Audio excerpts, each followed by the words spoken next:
What is up, y'all? Welcome back.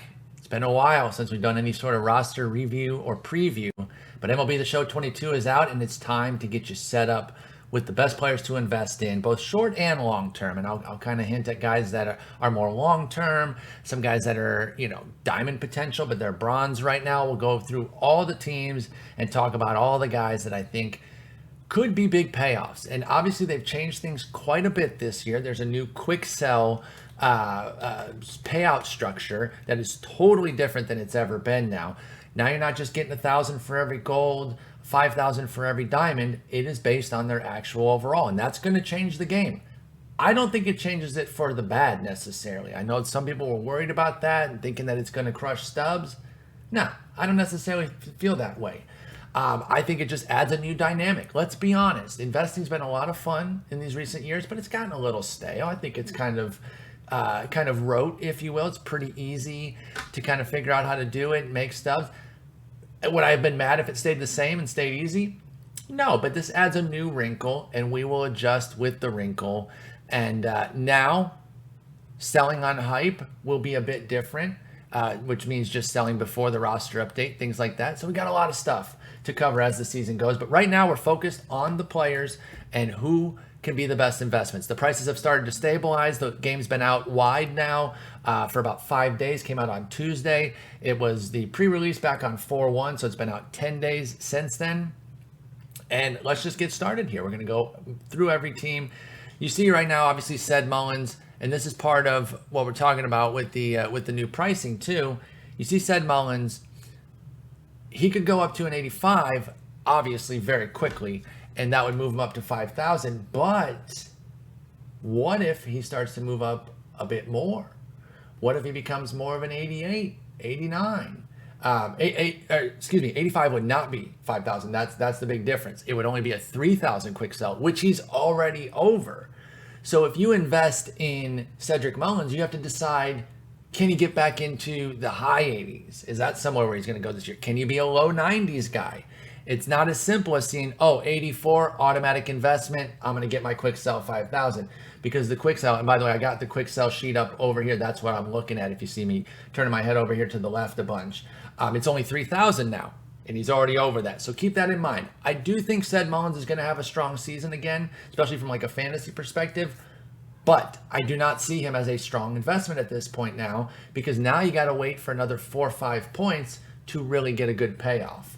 37.50 for an 86, even that, no dice. 4,500 for an 87, not really. So unless he gets up to like an 88, I don't know that you're really getting a good payoff there. So as good as he is, as much as I do believe he can go diamond, it's not a great investment. There's another, obviously, borderline guy, right? And what I mean by borderline is that he's 1 point away from the level change. Normally, that'd be an easy investment. Go get your John Means and then get your 1,000s. 80 quick sell is now 400. So he's well above that already. So you have to start thinking, how high can John Means go? I actually happen to think that he's got a little bit of diamond potential. That move of the left field wall is basically the John Means, home run stopper right there. Because his biggest issue is home runs. You see a 51 homer 9, and home runs to righties specifically. And that wall change is substantial, y'all. If you have not seen it, go look on Twitter for like a side-by-side of the Orioles wall change from previous to this year. And that pushback and up is a big deal. So what you really have to decide on John Means is, do you think, let's see, he's at 1,100/850 right now. Do you really think he could be more of like an 83, 84 type? That's what you're looking for, or the diamond. I do think Means is not a bad long-term investment. A lot of these guys that are on the cusp, 84s, 79s, 74s, you're going to have to wait longer because now you need them to go up 3, 4, 5 points. And it's going to probably turn into some of these guys like, say, a Trey Mancini, making him a little bit more of a better bet if you think he can get up to, say, 82, 83. Because at 83, it's 1,200, and he's at 800/523 right now. But if he just goes up to 81, that's 4 points. The quick sell is only 600. That's only 70 stubs. So it's really tough. The margins are shorter, but it just means you need to study a bit deeper. You need to find the guys who aren't as obvious, and I like that personally.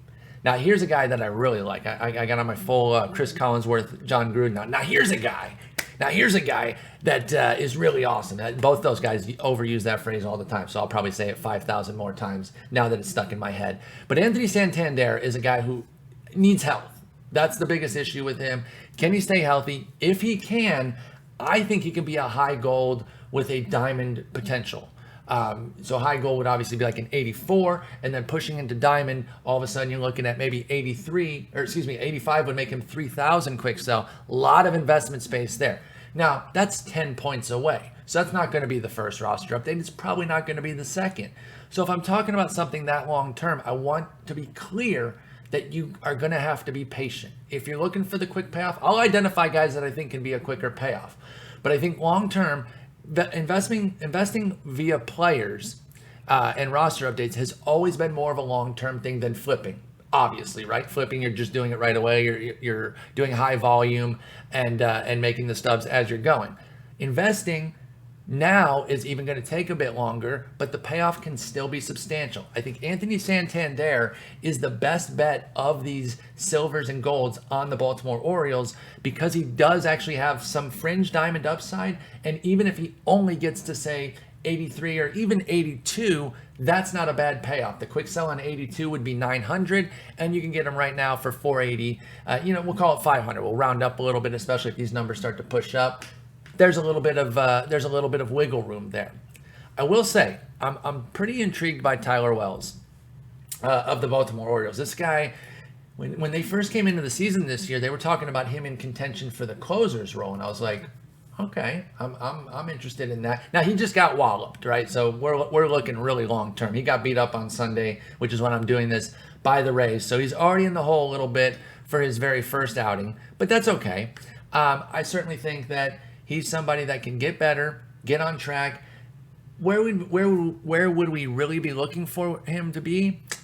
I would say more in the low gold space, and which would be an 80, 81 range. Oh man, actually, wow, these margins are really tight. Never mind. I'm actually out on Tyler Wells. I misread it again. I thought it was 900 there. He'd have to get to an 82 for 900, and considering he's already at this margin, I would be very careful unless you want to be super patient, because obviously he's already in the hole from one bad start, and then he's going to need obviously a string of 4 or 5 good starts to really start moving the needle there. So no Tyler Wells there. I'm gonna back off on that one. Jorge Mateo, I want to promote him, but I've been down this road a lot with Jorge Mateo, and particularly in the fantasy space. Anybody with speed, if you play rotisserie fantasy baseball as opposed to head-to-head points, where whatever they do counts, but in rotisserie, steals are gold. Like they're worth so much these days. So guys like Mateo continue to stay in the discussion even when they're not performing that well. Here's the thing: he's going to get a lot of playing time, but he's already at, you're paying, say, 90 to 100 with him, and that's not even going to turn much of a profit until he gets to 79. That's like a 7-point gain. Could he do it? Yeah, but the hitting really needs to come together. So no, I'd probably pass on him too. Ramon Urias, I like a little bit more. He is related to Luis Urias. It's his brother. And we've seen a little bit of the power start to come through with him. He's a guy I could see actually contending for gold down the line. Summer gold, something in June. So I want to reiterate again, we're only on our first team. I'll probably say 5 trillion more times going team by team. You've got to be patient with a lot of these guys if you really want a big payoff. If you're looking to get quick payoff, you probably have to switch to flipping more. But if you're willing to kind of grind it out and be in the trenches for these first month to 6 weeks, then we'll start to get things paying off around Memorial Day and into June as well. But Ramon Urias started to show a little bit of his pop last year. I know that I just talked about that wall moving back. You still like Baltimore in the summer as a home run park, no matter what.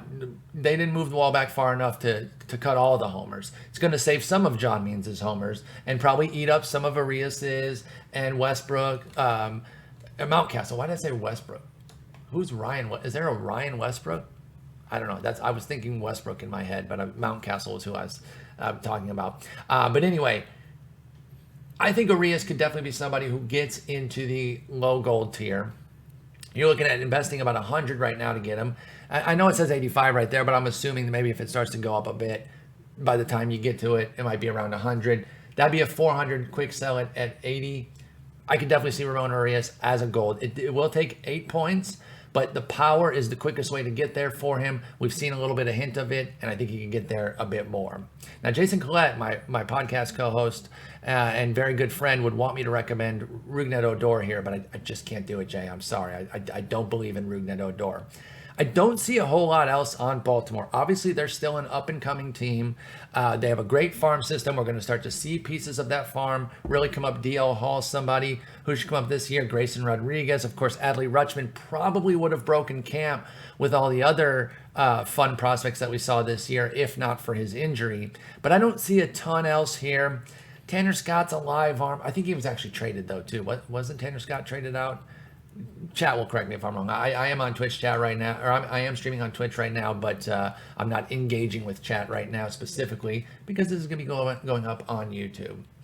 All right, let's move on to the Red Sox here. This team's going to be tight because their studs are already kind of studs, right? So you're looking for somebody who can be a big riser within their tier or a tier level changer. You always got to keep an eye on JD Martinez, right?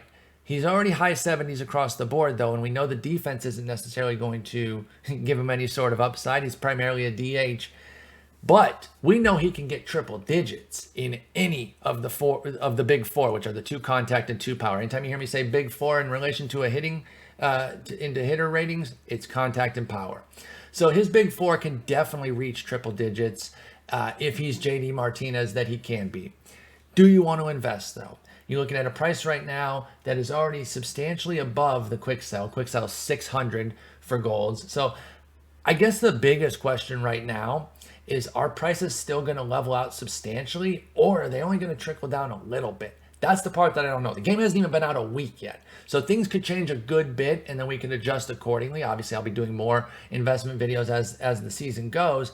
But right now, you're looking and you're like, dang, to even really break even, break even would be 1 point, I guess, because 900 quick sell, whatever. That you don't do that. You don't want that at all. But to really move up, I guess you kind of need to get to 84, 85. Certainly possible. JD Martinez is a reasonable investment. I would kind of put him in the mid-tier, though.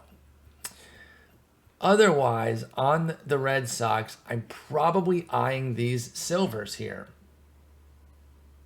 Oh, thank you. Sorry, I did just read a text there. I'm covering the card art. Let's move my butt down here. Appreciate that. Thank you. And I saw a chat from Shreen in saying the market makes no sense right now. It's still early, guys. If you got early release, you've had the game for about a week. If you got it on Tuesday when it went wide on 4-5, it's only been out for 5 days. So we're still so early, and things could definitely change. That's why I didn't even rush to get this done like opening weekend, because I knew the prices were going to be crazy. And with the new quick sell, they're still pretty out there right now. So we need to be cautious with any moves we make. There's going to be a few guys that I recommend and I'm just going to be in on. You see one right here. This is no accident that I have 7 Tanner Houcks. He's one of the most exciting pitchers in the game. The easiest comp is righty Chris Sale. He looks like him. It's his teammate. He has that same sort of whippy slider.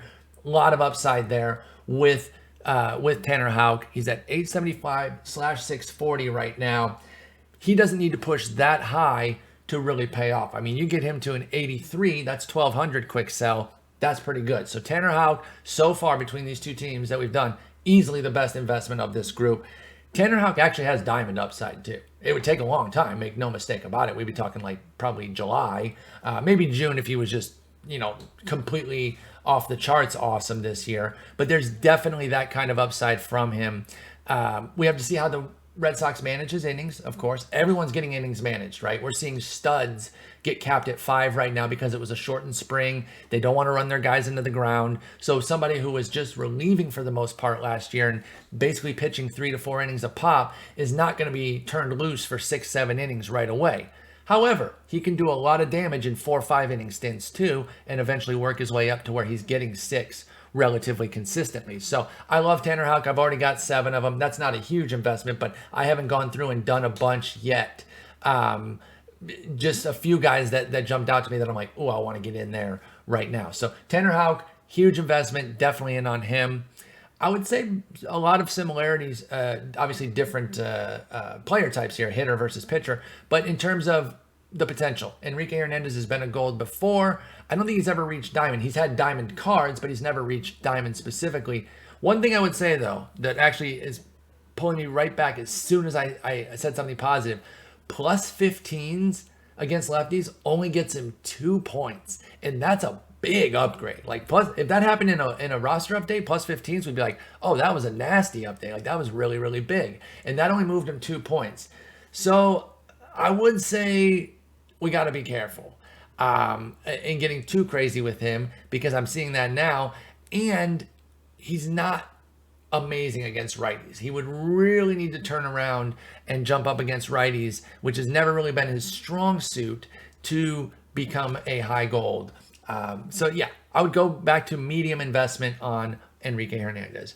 Garrett Whitlock, congratulations on him getting that bag. My man was a Rule 5 pick from how sweet is this, by the way, if you're a Red Sox fan? From the Yankees. They Rule 5 him. If you're not familiar with the Rule 5 draft, it's for guys that I think have 5 years of pro experience, so even in the minors. Oh yeah, that's right. Kike Hernandez did reach diamond based off of his postseason. Pardon me, y'all. I was in a regular season mindset, but good call. But Garrett Whitlock, Rule 5. If you have 5 years, I believe, of pro time, but you're not on the 40-man roster, you are open to the Rule 5 draft. And that's usually a draft that takes place at the very end of the winter meetings in December. And if you pick a guy off the Rule 5, you have to keep them on your roster all year, unless they get hurt. That's the only thing that can save you. But if they're getting crushed or anything and you want to send them down, you have to give them back to the team in question. So if Whitlock had like a 7 ERA in June, they'd have just given him back to the Yankees. Well, you guys may know that he was a beast last year, one of the best relievers in the game. And now, just this morning, on Sunday morning, April 10th, he secured the bag and got a really nice contract from the Red Sox. So that's a really cool story, unless you're a Yankees fan. But if you're a Yankees fan, you don't deserve good things, so I don't care. Just kidding. Alienate 90% of the freaking MLB fan base.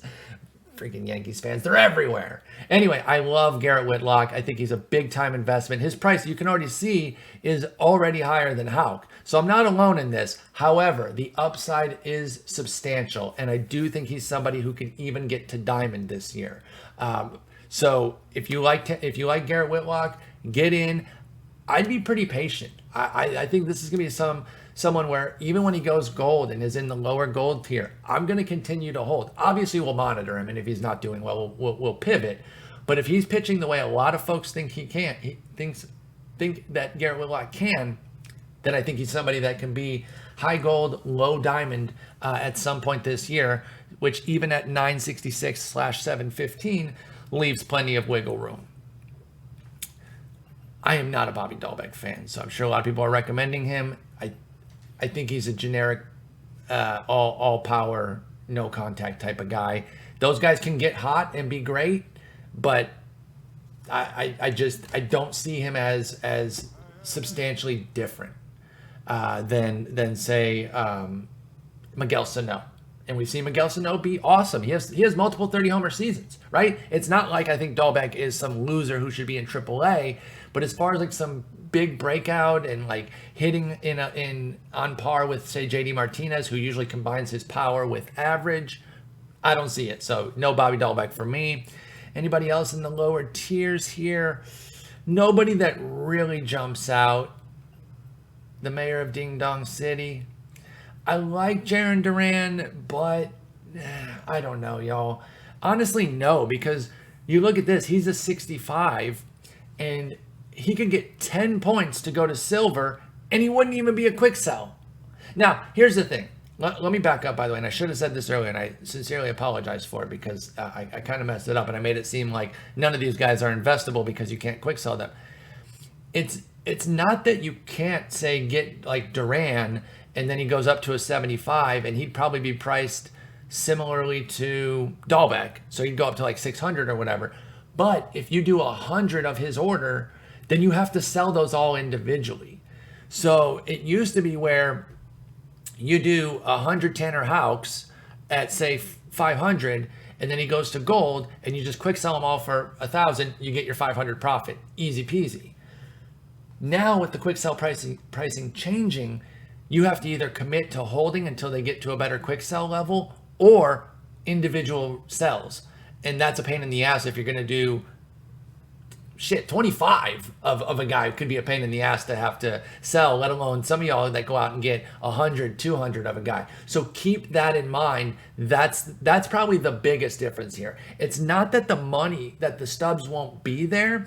It's that you're going to have to do more work on the back end selling your orders. And there's going to be other people doing it too. So you're not necessarily going to get it. So what that's going to lead me to do specifically is I've never really been somebody that goes in and gets 100, 200 of somebody, unless they're like my top guy and we're building on them over the course of several weeks.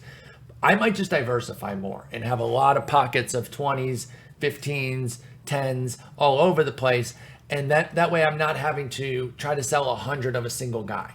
So I think that's where things are going to change a lot too. So if you like somebody like Duran, sure, you can get in, because if he gets into a silver, that quick sell won't be there, because quick sell is only 50 for that silver, but his price will likely move up somewhere around 500, 400, 500, 600 area, and then you could sell like that. So it's just kind of the push-pull of the work that you want to put in. Now, if you don't have the app, you got to get the app. The app is a game changer for investing. You can do flips a lot more easily, and you can do this selling that I'm talking about a lot more easily as well. So keep that in mind. But nobody else really jumps out to me on the Red Sox right now that I would pre-invest in, right? Like Jeter Downs isn't called up yet. If he gets called up, he's an exciting prospect. We'll jump on him right away. But I don't see a reason to do it right now. They would need a big injury to create an opening for him, because they have Story, Bogarts, and Devers on the infield. My favorite Red Sox right now would be Houck and Whitlock. Those are probably the only two that I would start investing in right now. I didn't talk about any of the big dogs. Obviously, Bogarts, Devers, Story, and I would say JD, but I'd put these three on their own level. They can go up into the low 90s, right? So you can get a good quick sell on them, but you have to have a fat bankroll right now to even get in there, right? Even Bogarts as the cheapest guy, you're spending like 2,300, and at 83, that quick sell price is 1,200. To break even on the quick sell, well, there is no break even, because it's 1,500 for 84 and then 3,000 for 85. So do you want to invest 2,300 per to maybe get 700 on the quick sell if he goes to 85? Maybe that might be one of the better margins these days. You got to figure out where you're comfortable and how big your bankroll is. For me, this is not the tier I'm going to be playing in. Even though these guys all have great diamond potential, it's just not where I'm going to be putting a bunch of my stubs into. I'm always trying to hit it big off of bronzes and silvers, and you'll notice my focus on that as we go through these teams. Obviously, two teams, I've been talking probably for about 30 minutes. We probably got to pick up the pace, or else it'll be a 10-hour video. Yankees. All right, so again, same thing about their golds.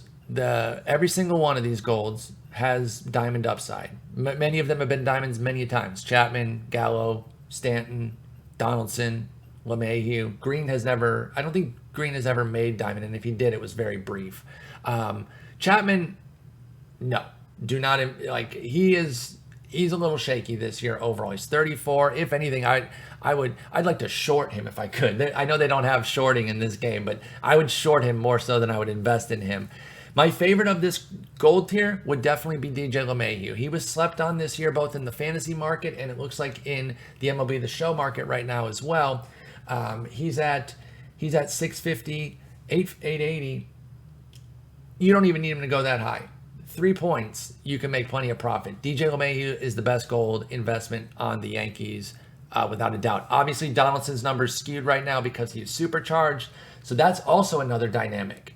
And supercharging almost creates a little bit of like a day trading element, except that once this first weekend's over, we don't know exactly when they're going to supercharge guys. I think it's going to be special events like no hitters, 5-hit games, a cycle, 3 homers, but I don't think we have any sort of schedule. So you can speculate, but be careful. Just be careful. Elsewhere on the silver piece, I'll say Sevy looked pretty solid yesterday. I think it was a quick 3-inning outing, but the velo was up. The big risk here, of course, is his health. And so anytime you're investing in any pitcher, even guys that are healthy right now, and Severino's healthy right now, right? But he's coming off substantial injury issues. You're always putting yourself at risk with pitchers that they're one step away. Hitters are too, obviously. They can get hurt. I'm not suggesting that they're immune to injury, but pitching is just, pitchers love to get hurt. It's like their favorite thing to do. You'd think striking out guys would be their favorite thing, but it seems to be getting hurt. So you have to be careful with pitchers. But Severino is not a bad idea here. At his pricing, you really only need him to go up to, let's see, like an 81 to be a solid payoff. That's not impossible. So I like Severino as a decent investment. I really like Jordan Montgomery because I definitely think he can get into mid-gold, which would be about an 82, 83 level, and that could pay off handsomely. Hell, even an 81, or even just a straight-up 80, just getting to gold would at least pay off. If you're paying 200 per, he's at 400 quick sell when he hits gold. But even 81, 82, then you could really start to see some opportunities. I would rank Montgomery over Severino. Jonathan Loaizaga, you can see just by the pricing here that the market's already hotter on him than these other guys who are rated higher, and I agree with that. That said, I would still invest. I do like Loaizaga. I think he has a great shot to be gold relatively early into the season, and I think he's a sneak diamond potential. This is a guy that I'm definitely going to get a good number of shares on and probably just hold him all year unless he starts to pitch a lot worse than he was last year, which I don't envision. I know Hicks said he wants to go 30-30 this year, but my man needs to stay healthy. I've always been a big Aaron Hicks fan, but because of that, I'm very familiar with the ups and downs of him and the health piece. If he starts to if he's looking good while staying healthy through the first month or so, I might start to invest, but I would not try to get in early. I think this ground floor I think the elevator will stay at the ground floor for a very long time with Aaron Hicks. Kyle Higashioka, I know he had the huge spring. You can keep an eye on him and see if that translates. He had 7 homers in spring. One of the best stats to look at for spring. There's a few stats that you can actually look at and get some information from. Strikeouts and walks, which are always the first thing to look at with anybody ever, pitchers or hitters. Are they striking guys out and not walking guys as a pitcher? Awesome. Is a hitter not striking out and walking? Great. Or at least if they're not striking out. You don't need walks to be a good hitter. It usually indicates that you have good plate discipline and you know what pitches to look for. But you can succeed without walks, especially if you're not striking out. But with power is another one. If you are substantially above your normally established ISO, which is slugging minus batting average, that can be an indication of a power breakout coming. Higashioka absolutely was. I think it was 7 spring training homers, maybe even more. He did really well. I don't know if it's there, but he's so cheap that he can't really hurt you. That said, and just to reiterate the point one more time, getting to silver, you can't even quick sell him because you're paying 53, 54, 55 for him right now, and the 75 quick sell is 50. So if you want to quick sell him, you need him to get up into the high 70s to even be worth it. And even that, not really, because 79 is a 150 quick sell, and you're paying 50 right now. Yeah, not really worth it. So I'll reiterate this for the third out of probably 7,000 times. Be prepared to put in a lot of sell orders once your guys hit. That is where you're really going to make money this year because the quick sells have been undercut. It's going to be harder, but the payoffs can still be there. That said, I don't think that somebody like Higashioka, if he goes up to a 78 or 79, is necessarily going to be priced like Anthony Rizzo, for example. Unless Higashioka has a good swing. I don't know. I know that what was it? A Tops Now card where they gave him like crazy power. I know that card was amazing, but that card had great ratings. I don't know if Higashioka is like a sneak swing or not. Elsewhere on the Yankees, Glaber always has upside, right? I know, that he has not been good since that 2019 season, really, but he is still just 25 years old.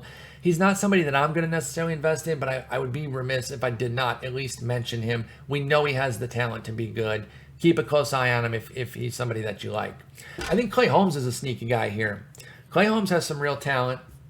He's getting crushed here by inside edge. Obviously, that doesn't bother us one way or the other. But Clay Holmes could be an instrumental piece in this bullpen. I talked to you about how I don't like Aroldis Chapman this year and how I have some concerns about him. Clay Holmes came over from the Pirates last year, put up 28 innings with a 10.9 strikeouts per 1.3 walks, 9 walks, and 5.8 hits, which is really good as well. So there's a lot of growth potential here if Clay Holmes continues to pitch the way he did in 2021 for the Yankees. And he's dirt cheap. So definitely keep an eye on him. Relievers can take extra time because they're only pitching a handful of innings every roster update. So be prepared to be patient, but the payoff could be huge. Clay Holmes actually has sneaky gold upside this year. Luis Gil's pretty good too, obviously, but I don't even think he didn't break camp with the team. I don't believe. So obviously, it would take him he has to get to the majors before he can do anything, and then from there we'll see what's up. But the talent is certainly there, so just monitor him. Michael King, Louis Lidge, those are okay. Nasty Nestor, they did him nasty. Only a 71 off of last year. Now listen, you see right here, he throws 91. I understand he's a soft tossing lefty, but finesse lefties, you can live with a lower velo as a left-hander than you can as a right-hander, just because left-handedness is much more rare, and the thresholds are just about 1.5 miles to 2 miles lower. So 91 is not the end of the world. Obviously, he lives on a thin margin, though. Even last year, he gave up a decent number of homers, 1.4, but he had a 28% strikeout rate and a 7% walk rate. Those are really good, and a 7.3 hits per 9. So there's definitely upside here with Nasty Nestor, and he's so cheap that he can't really hurt you. So I like him as an investment for sure. I don't see anybody else that's really jumping out. Obviously, if Oswald Peraza gets called up, that would change things. But right now, there's absolutely no room for him. Hell, they can't even start Gleyber Torres every day right now because their infield is so congested. They are an older team, though, so injuries could certainly crop up and create opportunities. But you don't need to preemptively get in to the Peraza sweepstakes right now because he has to get up before that can even pay out. Moving over to the Rays, all three of their golds, and I know Wander was just supercharged, so you can't get in on them today. You got to wait for the price to come back down. But we look at Lau and Arozarena, and they've got some substantial upside, both of them. I'm a huge Randy Arozarena fan. Frankly, I'm a huge B-Lau fan too. I really like Brandon Lau. So I think both these guys could get the diamond this year. The key for Lau would be to be making more consistent contact, particularly against lefties. You see there with the 50 contact. But look at this. +9s against righties already gets him 2 points. Inside edge can be great to kind of give us some insight on how close guys are to seeing their values jump. So I like this for Brandon Lau. The fact that he's only +9s against righties from getting to 84 really puts him in the diamond landscape. And now at 2,300, if he goes diamond, you're only quick selling for 700 extra, but his cards will sell because he's also a very good card. So you could commit to selling your shares individually and still get a good payoff. Austin Meadows, wrong team. Fix your game, Ramon. Jesus, come on, man. Andrew Kittredge. I like Andrew Kittredge. I think he definitely has gold upside. I don't know how good he is in the game to determine, and the only reason I care about that is like how interested would people be in buying his card if you're getting 30 of him and hoping that he gets up to like an 84, 85. So I don't know. I'd actually be pretty careful with him. I like Andrew Kittredge as a player, but I just don't know that it would be worth trying to get him up there because I don't know if diamond is necessarily coming. Shane McClanahan has huge upside, and I do think that the Rays will loosen the reins a little bit more on him this year. He threw 120 123 innings last year. I'm going to look it up real quick since we're here. Yeah, 123 in the third last year. I think that can push up to a solid 150, 160. So he can make his 30-something turns. I don't think they're going to be finagling his innings too crazily. Obviously, if he stays healthy and he's pitching well, Shane McClanahan has diamond upside. Zunino has bronze downside. He'll be bronze by Memorial Day. Shane Baz, bummer about the loose bodies in his elbow. To be honest, I would not try to use that injury as a way to sneak in on investing in him. He could come back and be great off rip. The concern there is that they're going to use that as an excuse to go ahead and keep him in the pen for no, I shouldn't say excuse as if they're doing something nefarious, but use that as the reason to still kind of keep the kid gloves on with Shane Baz. I thought originally coming into the year that he would be on the Shane McClanahan train and be treated like, give him about 120 to 130 innings. But with the loose bodies in his elbow, when he comes back, I think he'll at least start in relief for the first month to 6 weeks. The good comp is Nathan Eovaldi a couple years ago had the same exact thing, and he's an established veteran. And when he came back, he relieved for like 2.5 months before getting back into the rotation, and then it was 3-4 inning outings from there. And that's Nathan Eovaldi as a veteran back in 2019. I think it was 2019. Shane Baz, second year guy with 5 minutes under his belt, that the Rays are going to be cautious with him. So be careful. Francisco Mejia got a 75 off rip. Was he supercharged? Because his price is through the roof right now, and I'm kind of uncertain as to why. There is gold upside here, but at this price, you do not want to invest right now. It's way too expensive. Drew Rasmussen has some strong upside as well. There is concern about whether or not he can truly be a 5-6 inning type of guy, or is he more of just a 4 inning type? That doesn't necessarily negate things for our purposes. That's more of a fantasy consideration when you're trying to get wins and things like that. That strikeout and BB9 can both go up substantially with Drew Rasmussen. I see him as a strong investment. Brooks Raley is a sneak middle reliever that I think could be one of these gems this year. Not only that, I think he could be a BR gem as well. 5 pitches with several of the of our favorite meta pitches: sinker, cutter, slider. Doesn't throw it particularly hard with a 91 mile an hour four-seamer, but a lot to like as a BR pickup. But also gold upside for Brooks Raley. If you followed him at all last year in Houston, you might know that his ERA was pretty high, and you're like, "Whoa, 4.78 ERA. Why do I care about this guy?"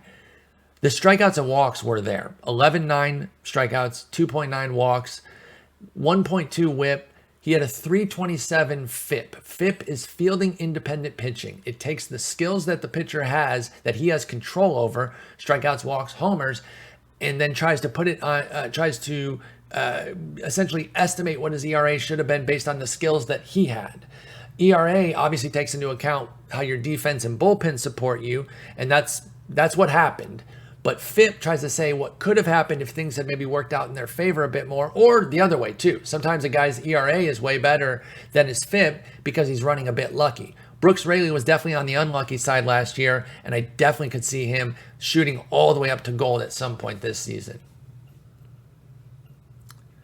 Matt Whistler also, this is the thing, a lot of Rays relievers, we know how they are with their relievers.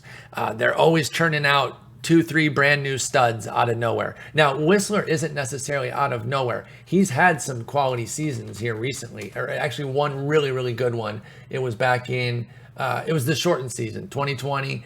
It was only 25 innings, but he was awesome, and there were skills to back it up. So even though it was a small sample, there was a lot to back it up. He was also a bit unlucky last year. He had a 6.05 ERA with San Francisco, but a 4.10 FIP. And it was a few homers that really got him. He had a 1.9 homer rate. He comes over to Tampa Bay, puts up a 2.15 ERA with a 2.22 FIP. So those are right next to each other, saying that his skills earned that ERA. There's a lot of upside with Matt Whistler. I think he's a strong investment as well. Pete Fairbanks getting hurt. That sucks. Josh Lowe. You can see the market's already there. Look at how expensive he is. Now, I think that's more because he's a new card. I think he was added. I think he was added after the season started. Correct me if I'm wrong on that, Chad. I'll keep an eye on my Twitch chat for that one. But there's a lot to like about Josh Lowe's game. His core four could absolutely go up. I think I call him Big Four earlier. Core four, Big Four, whatever. You hear me talk about four ratings for hitters, you know it's the two contact, the two powers. He does need to figure out lefties a little bit, but there's a lot of room to gain in the righty numbers at the very least. And if he does show out against lefties, he could be a huge riser. I definitely see silver in Josh Lowe's future.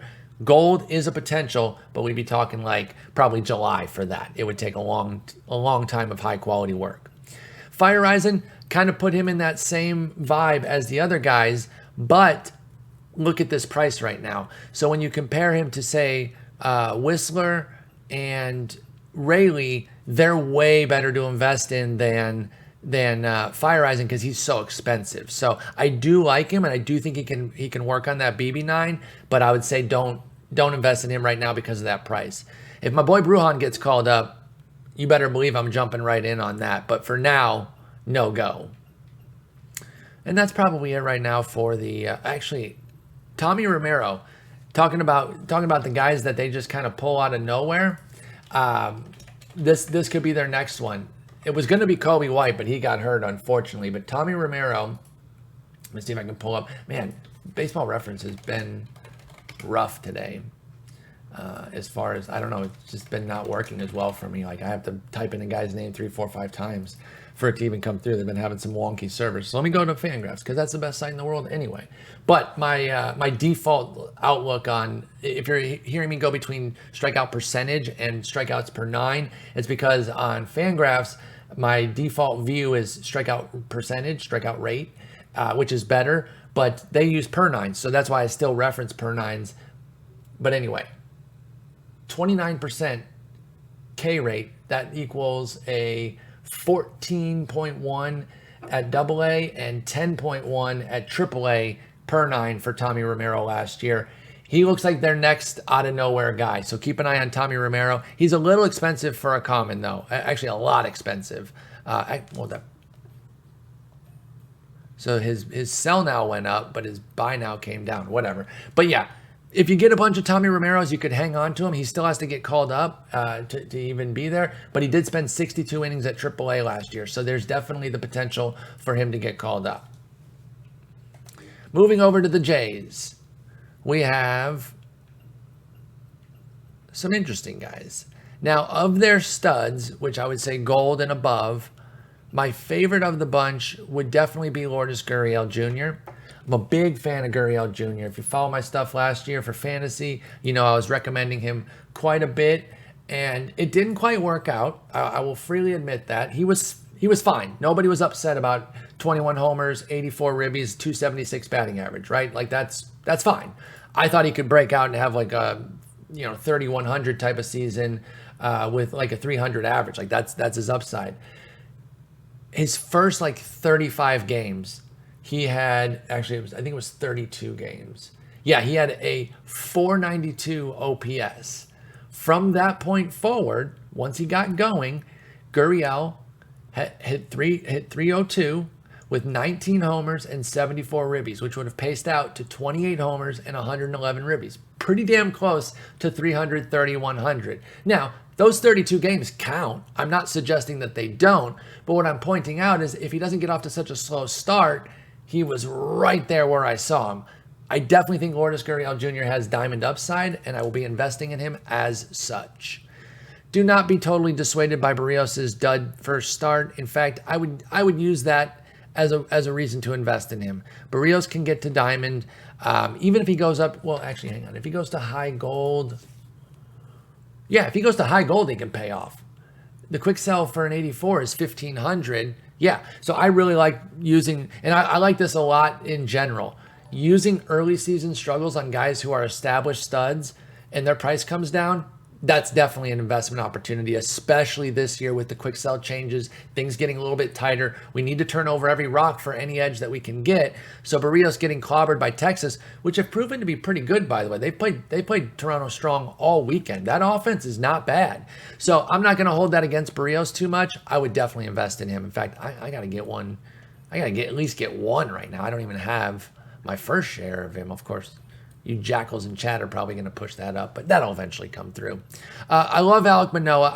I did express some concern for him on the fantasy landscape this year. I don't know that he's necessarily just going to pick up where last year went off and just keep going. I think he might plateau a little bit or even dip down.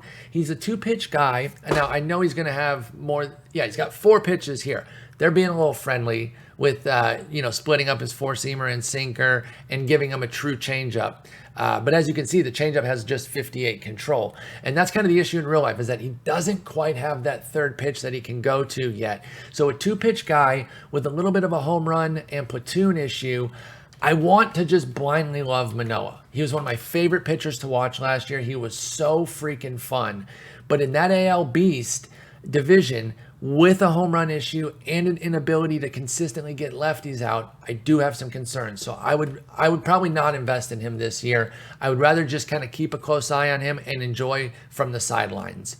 Jordan Romano's definitely an investment. He could get up to diamond this year. I think he's going to be one of the best relievers in baseball.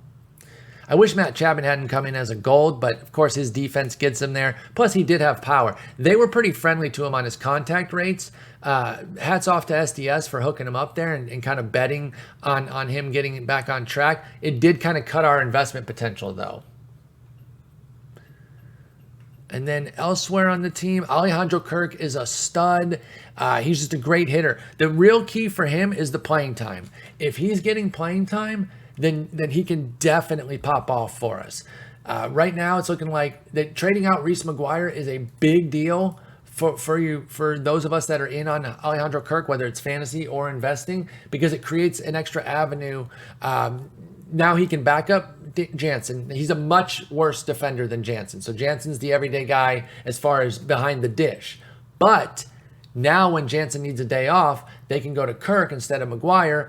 And in the meantime, Kirk can get a lot of DH burn. So he's a great hitter. I just hope that he can find the playing time, and he's so cheap, tons of upside. I really like Alejandro Kirk, one of my favorites on this team to invest in. McGuire will eventually be moved over to the White Sox. He was just traded very late. Julian Merriweather, I think he's already dealing with I think it's mono though. That's not really an injury, but we saw last year some early flashes. He looked like an absolute stud. If you play fantasy on the NFBC, he was like a huge waiver pickup. People were paying 30-40% of their budgets to get him because it looked like he was going to be the closer, and then he got hurt. Jordan Romano took over, and Jordan Romano, I don't think is going to relent that job. I do like the talent, but be careful. Gabriel Moreno is not up. He probably won't be up for a while. He's another catcher. That's why they had to trade McGuire. They probably still need to trade another catcher because Moreno's a catcher. He's awesome. I saw him at the Arizona Fall League. I was super impressed. You can't invest in him right now, though. We have no idea when he comes up. But the moment he's called up, I'm excited. And as my chat points out, Malcolm points out, the Grichuk trade also was very big for Alejandro Kirk, too, because it took another DH candidate out of there. So they got rid of a catcher and a DH because they believe in Kirk. Both of those moves. Oh, it's Pearson that has mono, not Merriweather, excuse me. Pearson is a big upside guy, too. I don't know what his role is going to be. Is he going to be a swing man? It's really hard to say. There's a ton of talent. He's super cheap. If you want to invest in Nate Pearson, I certainly wouldn't call you dumb for that. Nobody on the lower end here that's really jumping out. Again, the lowest end guy would probably be Moreno, but he just does not have a path to playing time. I'm a big Stripling fan, but he's not moving the needle from an investment standpoint. Moving on to the White Sox. We've got some pricey guys here. I probably only look at the gold. Like, none of these diamonds are, you got to get them for your collection, but they're not investments. In the gold realm, I think Giolito is a really good investment because we know that he can go sky high, right? We've seen it before. So he doesn't even need to get that much higher to kind of pay off on a quick sell situation. Even 83, if you're paying 800 per and you get him to 83, that's 1200, 400 per share. That's not too bad, but he can go even higher than that. So I do like Giolito as an investment. I like Tim Anderson too, although the market is already pretty keen on him, bumping him up to 1600 or actually more like 1700 / 1400. So be careful there because the market's always going to be hot on Tim Anderson trying to get to diamond. Dylan Cease has massive upside. We saw him break out last year. You see the big flaw. It's the BB9, right? If he can keep those walks in check, he can get into the diamond realm relatively quickly. Like, he's somebody that is good enough that if his first 6-7 starts are really, really good, he could be a diamond by like Memorial Day. That'd be super aggro. He'd have to be really, really good, but it's there. Bottom line though, diamond potential, somebody that you can certainly invest in and get a big payoff because the hits 9 and the K9 can also go way up. The BB9 is where the best gains can come because he's only a 49, but don't sleep on the other per 9s as well. Kopech, he's consider him lagging behind Cease, but on the same trajectory, right? If Cease is up here with what he's doing and already had his breakout, Kopech's trying to catch up, but he's had some injuries. He sat out the 2020 season. And so, he's still kind of working through things. He is going to start this year. He's going to be an integral part of their ball club, but they're still going to be managing his innings, trying to be smart with him. So I would see him more as a gold upside. He can get high gold, but I don't know if diamond is necessarily there yet unless we get the full breakout year one here as a full-time starter. Eloy is a really strong one too. Honestly, these 4 silvers, this whole row, because I haven't said anything about Graveman. Actually, Graveman's priced too high. Never mind. Pass on Graveman. But Kopech, Jimenez, Cease all have substantial upside. I like all 3 of them as keen investments along with Giolito. Giolito's the best of the bunch though because he's already an 80 and he's priced similarly to them. One of my sneak guys is Gavin Sheets. This guy's a 30 homer bat, y'all. And I know that playing time was probably the biggest concern for him. And, bringing in AJ Pollock, people are probably like, oh, well, that's not going to help things. AJ Pollock's already hurt. He can DH. Gavin Sheets can DH consistently, though. Even with Pollock on the team, he can DH because Andrew Vaughn is not going to be an everyday guy right now. They're still going to kind of figure things out with him. I like Andrew Vaughn a lot. Don't get me wrong. But it looks like right now that he's playing primarily against lefties and then filling in against righties. So Sheets is going to have an opportunity to play and be solid. I don't necessarily see gold as a short-term situation, especially because he's not going to play every single day. But just beating the hell out of righties, he can get into a high silver situation. And what's his price right now? Oh, yeah. If you get him up to, well, damn it. I keep forgetting just how low 78, 79 quick sells are. I do still like Gavin Sheets, but he's going to be somebody that if he doesn't get to gold, you're going to have to individually sell all your shares. So keep that in mind. But I do think he's a true 30 homer potential. I like Adam Engel, and all 3 of these guys are like solid ball players, but they're not investments for what we're doing here. Moncada's hurt right now.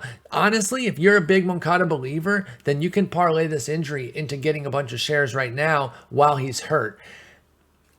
I'm probably not. I'm going to say that is an avenue that you can take if you believe in Moncada.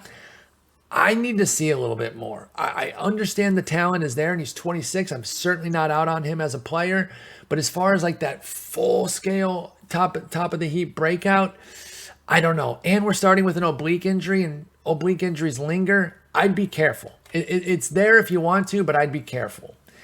Yes, my chat points out that Engel did make it to an 80 last year. I love Engel, but where does he play? That's the question. Where does Engel play? When I thought that he was going to be a full-time player before a few moves I've made, including the Pollock move, I was in.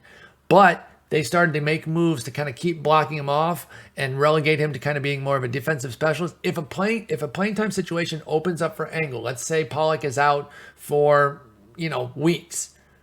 I would jump in on Engel. I don't even know. Pollock might have played today, to be honest. I know he came out of the game on Saturday. I don't recall if he was in their lineup today, even though I watched the Tigers game. That's my short-term memory failing me quite a bit.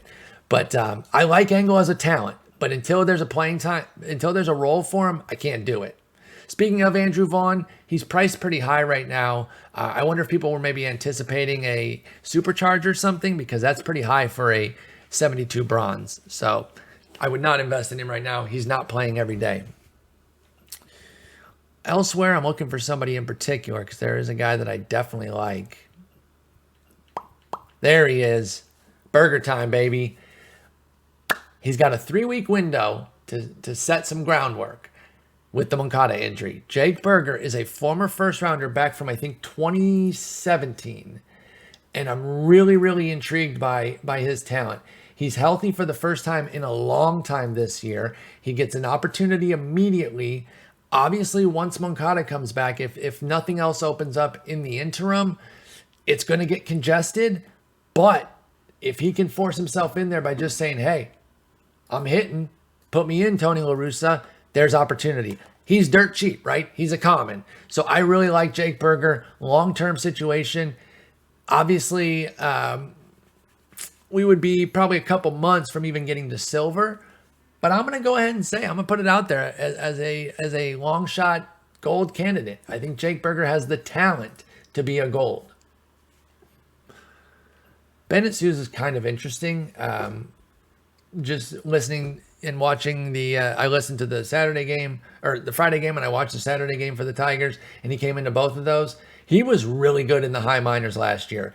Huge strikeout rates. He was in Double and Triple A. He had 13.9 strikeouts in Double A, 13.1 in Triple A. That was in 25 and 23 innings respectively.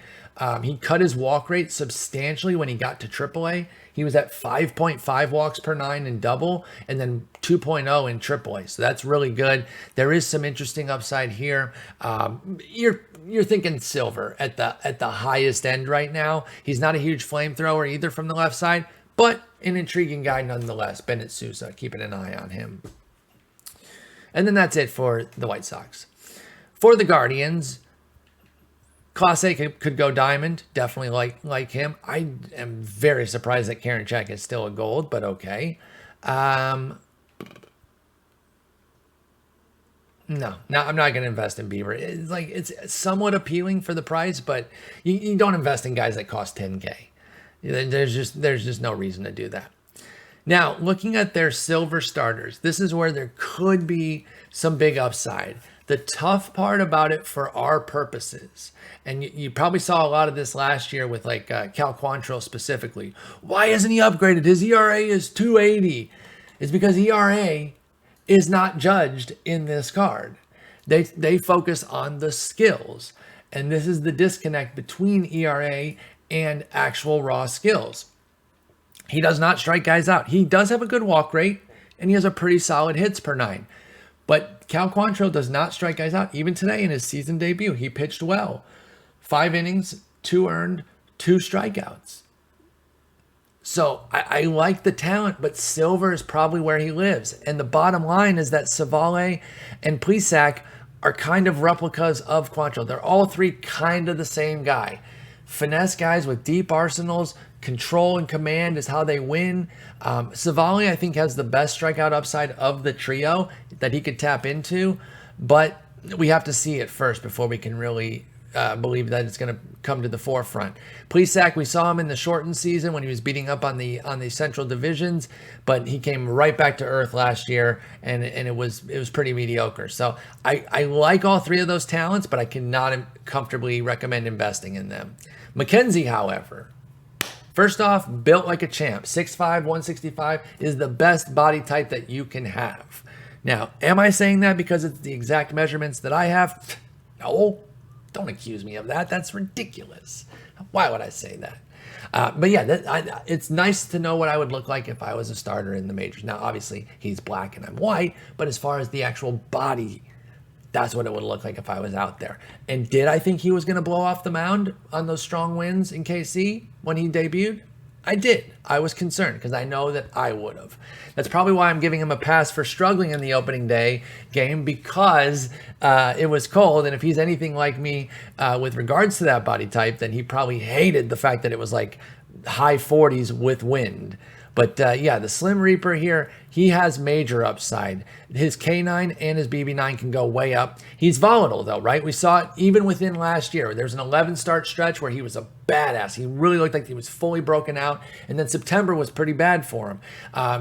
His debut this year was kind of rough. So he's inconsistent, but the upside is there, right? If he was locked and loaded and ready to be a gold, then his price would be sky high.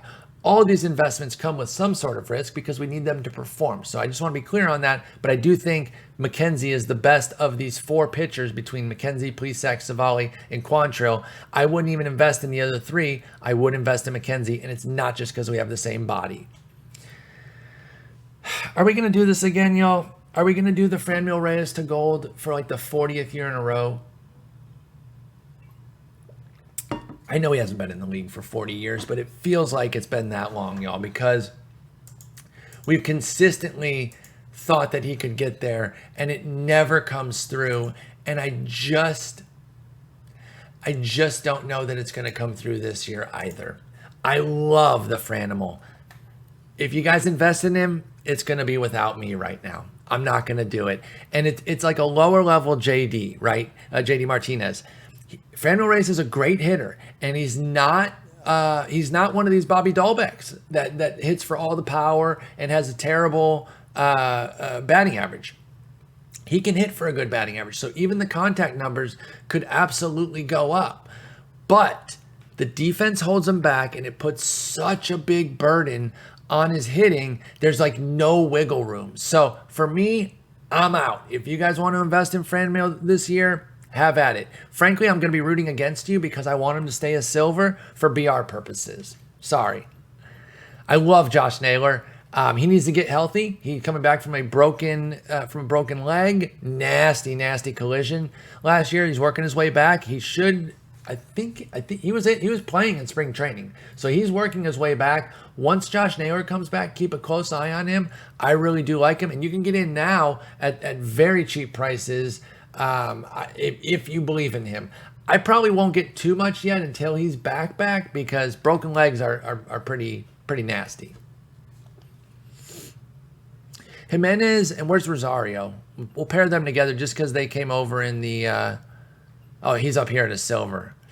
Well, yeah, I mean the upside's there, but Jimenez between the two, I'd rather go for Jimenez just because he's got pretty good upside as well.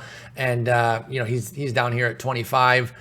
Look, we know that they traded for Jimenez and Rosario in the Lindor trade. When you're traded for a superstar, that's the team saying, hey, we believe in these guys. So I like both of them as potential breakouts, but obviously from an investment standpoint, just go for Jimenez simply based on the fact that he's cheaper. Rosario probably is a little bit better, but I don't think he's so much better that I would rather pay $250. I'd rather pay 10x more. No shot. He's not 10x better. Not that that's really a fair way to frame it, but you know what I mean. Bobby Bradley is one of those Bobby Dahlbeck types where he's all power, and if his contact doesn't come to fruition at all, then I just don't know that he can be much more than a high bronze. Yu Chang is interesting to me. I've pointed this out on stream before about how I would have told you that he had like 15 homers last year, if not more. I really thought, I was like, because I saw this guy rake, every time I saw a Yu Chang game, he was doing something. I would have been like, oh, he probably had like a 120 WRC plus with like 15 homers.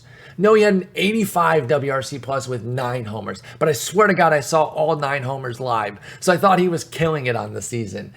He's not a huge investment or anything like that. He's really more of a watch list guy for me. If he's playing every day, I do think there's some upside.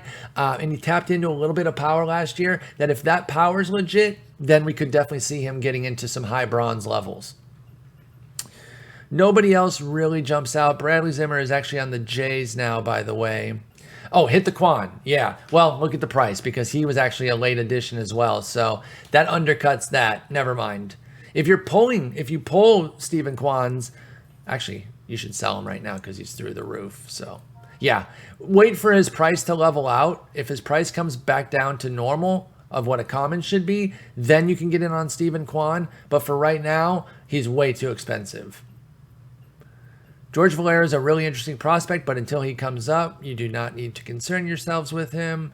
Cody Morris looks like he could be their next out of nowhere pitching development, but he is starting the season on the IL, so no need to worry about him right now. Moving over to the best team in the league, my beloved Tigers. Hey man, we're actually kind of decent this year, okay? I know we're off to a rough start. The first game was awesome, but then we dropped 2 in a row against the White Sox. That's okay. I'm really only looking for like a 500 type of season out of my Tigers this year, and then next year take the big step forward. But we actually have some investable players this year, some quality talent, starting with Torx Dorks. Torx Dorks, stand up. He's off to a slow start here. I know he's at the bottom of the lineup as well. We know a number 1 overall pick, though, once he gets going, if he gets going this year, could certainly be somebody that just lights the league on fire and starts moving up the lineup and everything. Definitely has gold upside. You can definitely invest at this price if you are one of Torx Dorks. Casey Mize, it kind of fits in the landscape of the Guardians pitchers, the Quantrill, Savale, Plesac, and as such, I would not invest in him because I just don't really see the strikeouts coming to fruition right now. Chafin's on the IL, by the way. I wouldn't necessarily see him as an investment, but he's on the IL, so if you did like him, you're gonna have to be patient. Scooble, we saw what the downside can be with Scooble. He was roughed up today. He's given up 8 trillion homers to righties. If that does not start to fix itself, if he does not start to fix that problem, I just don't really see how he can reach his full heights this year. Now, I don't think he gave up a homer today, despite getting a little roughed up. Let me see if I'm wrong on that. Today is the 10th. And it was 5 runs, 4 earned, with no homers. And actually, I wonder... I would not be surprised. I have to watch the game. I was watching like 6 games at once, so I was not fully dialed in on Scooble's start today. I wonder if he was trying to be more, show better command and make sure that his home run, his fastball wasn't hit for homers against righties. And I wonder if he was using a lot more off-speed stuff and trying to make sure that he didn't leave fastballs that were hit out. He gave up 34 homers to righties last year. So no homers today, but still not a very good start. He has big strikeout upside. There is a lot of talent here. I don't even know if I can talk about this right now. I don't even know. I love Akil Baddoo. He's one of my favorite players already. He's a Rule 5 pick from last year. That had a really nice breakout season. I feel like he can add to it this year, but they've added him 7th, 9th, and then benched, or 8th, 9th, and benched, whatever it was. But not a great opening weekend for Akil Baddoo. I'm not going to let a small sample like that completely push me off my guy. The price is down. I'm still going to invest. You'll see my shares of him up to like 30 or 40 relatively soon. So I still love Akil Baddoo. Use this shit weekend as an opportunity to jump in if people are starting to sell him more often. That's the best thing I can say about that right now. Jeimer Candelario not only has silver upside, I really think there's gold potential. I think he led at least the American League and maybe the majors in doubles last year. Now, a lot of times doubles power can develop into home run power as a guy gets better. Now, it's not a guarantee, right? It always depends on what kind of doubles they are. You know, a bunch of doubles down the line, those aren't almost homers. The concept there, though, is that they're hitting a bunch of, well-struck balls in the gap, off the wall type of deal, and then those can start to elevate into homers. Can they do that? Can we see that for Jeimer Candelario? I absolutely think we can. He does need to balance out his split a little bit more, and it was an MLB high 42 doubles last year. He does need to get his split going a little bit better, but he is better against righties. So if you're going to be better against one side, righties is the one to be better against because there's so many more righties. So I do like Jeimer Candelario. Definitely has silver upside. He's only 1 point away, but I'm talking like high silver upside with gold potential as well. I see him as a solid investment for the Tigers. I know Robbie Grossman had a great year last year, y'all, but it was at age 31. I'm not as keen on him as a lot of other folks were. So I actually wouldn't really be diving in here. A lot of his fantasy value came from those 20 steals, and he might run again and get 20 steals again, but I don't really see investment opportunity with him. I'm not sure any of our lower tier guys are really delivering. Paredes is going to go on to the Rays for Meadows. Oh, by the way, I mentioned Meadows needs to be on the Tigers. Since we are on the Tigers now, I will point out he definitely has gold upside. We've seen it before. So I definitely like Meadows. Can he get into high gold? Yes. But if he's really going to be a worthy investment, he does need to improve against lefties. That's the key. Otherwise, I think he's more of like an 81 to 83 range, which isn't going to net a huge profit.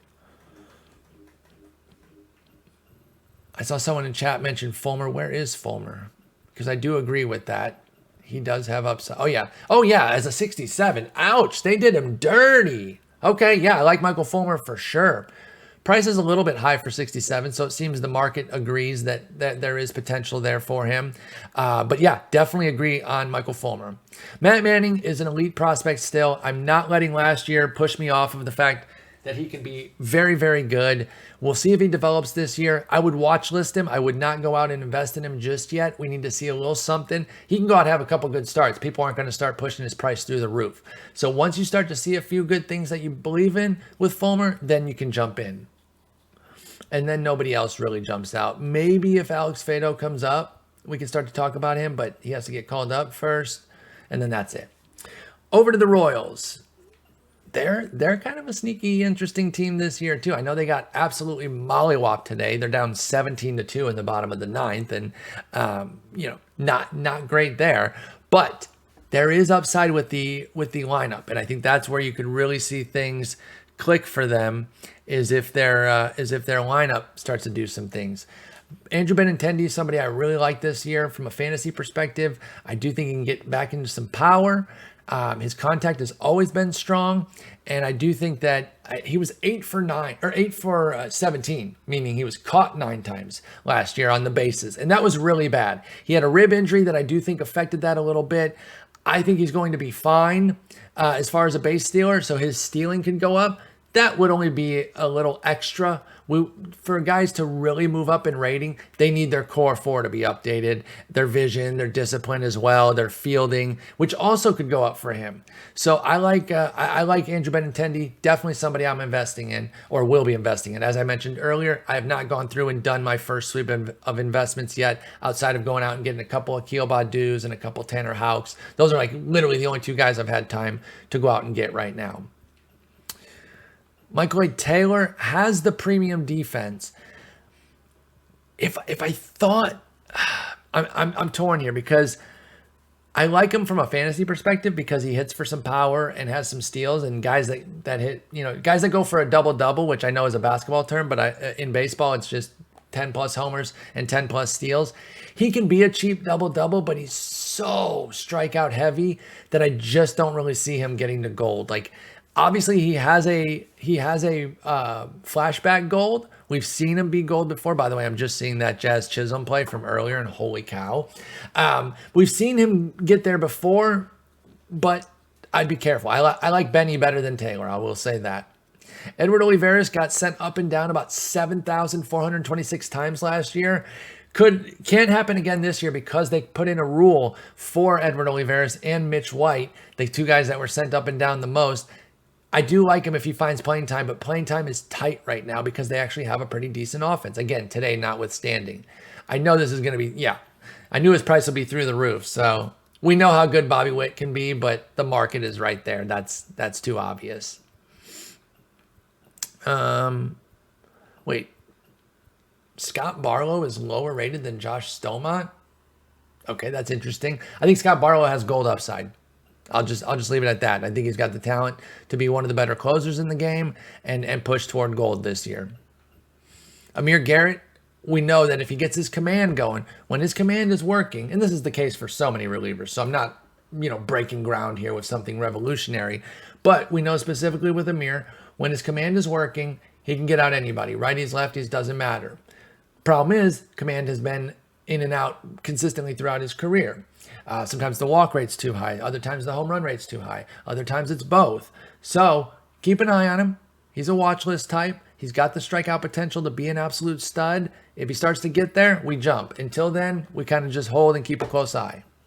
Carlos Hernandez has major upside, one of their best potential starters as a swing and miss type. A lot of their starters are finesse guys. Greinke came back this year. Brad Keller is Greinke-esque. Even some of their youngsters like Daniel Lynch and Jackson Coar don't have a ton of strikeout upside. Chris Bubich was one of the ones who got absolutely destroyed today in that 17-run shellacking. So I don't love a lot of their starters outside of Hernandez. He's got the flashy upside. Now, his command is also problematic at times, and that's going to be the one thing that has to really get better for him if he's going to jump, but he's super, super cheap. So I do like Carlos Hernandez as an investment. Kyle Isbell is interesting. There could be some development there. I wouldn't go crazy. He's a medium investment. And that's about it from their team right now. Wait. Oh, I was going to say, where's MJ Melendez? So if you've used this gold, a lot of people are loving this gold card right now. He had an amazing year last year. There was something about KC catchers, minors and majors, that just popped off last year. At triple and double A, Melendez had, I think, 41 homers. Hang on, I'm getting it. Yeah, 41 homers between the two levels. And they like that so much that they're like, we got to move him off of catcher because we have Sal Perez who, misses like 2 games a year, if that. So they're playing him at different positions with the thinking of, hey, if he hits like that again, we got to get him in the majors. So I like MJ Melendez. I would actually be open to investing in him early, even before he gets called up, because I think the second that he gets called up, people are going to be like, okay, I got to jump in right now. So he's an early one to kind of get in on the ground floor and just be patient. Someone mentioned Hunter Dozier in the chat. Yeah, he's cheap enough that I do like it. He had a dreadful year last year, plain and simple. However, I don't think he's that bad. I really don't. They paid him. And listen, teams don't always subscribe to the sunk cost principle in that you've already paid him. So it doesn't mean you have to just go down with the ship just because you're paying him. That money's spent, right? Like you can't get that money back no matter what. So don't play a guy just because you're paying him. However, teams do it all the time. And outside of last year, he'd been pretty decent. Coming into last year, Hunter Dozier from 18 to 20 had a 107 OPS plus. So, just above league average, solid above average bat. And then hit an 81 last year, which was absolutely dreadful. If he can get back on track, I think he can be a high silver, maybe even have a little potential at gold, but that would be a long time down the road. And that's it. Nick Prado as well, but you talk about no room, man. First base is so locked off there, and it's really difficult because they not only have Prado. Well, first off, they have Carlos Santana, who again they're paying, and he's an on base guy. And I don't think Carlos Santana will be as bad as he was last year. I'm not saying he's an investment. I don't think he's gonna be that bad. They also have Hunter Dozier. Those are just the two at the majors. Ryan O'Hearn, Nick Prado's a hot prospect who could come up and be a beast. But then they also have a guy named Vinny Pasquantino, who's a little bit older, and he also raked last year. So first base is really, really dicey for playing time. But if Prado gets called up, I would jump immediately. He's so cheap right now that you could jump now and it will not hurt you, even if he never gets called up. But I would really start to focus on him if and when he gets called up this year. All right. And then next up with the Twins, frankly, I'm surprised that this isn't higher for Buxton. He hit 2 more homers today. He's out of his gourd, man. Honestly, I'm just going to cop right now before it gets too out of hand. That's not an investment. That's for collections. I'm just too nervous that I'm going to wake up tomorrow and he's going to be like 25K because people are going to start going crazy. As far as investments in this team, obviously Taylor Rogers is going to go over to San Diego and he'll be their closer. I actually do like him as an investment. And not because he's a closer, like saves don't matter. Again, you see people out there saying, why isn't this guy higher rated? He has 42 saves. It's like, that doesn't matter. What are his skills? He was a little shaky last year. I think at the early part of the year was when he was a little un-Taylor Rogers-esque. And he only pitched 40 innings, so he dealt with some injuries as well. But he wound up with a 36% strikeout rate, which is 13.2 K per nine, and 1.8 BB9. Those are excellent. Now, those are obviously reflected here in the quality numbers that he already has.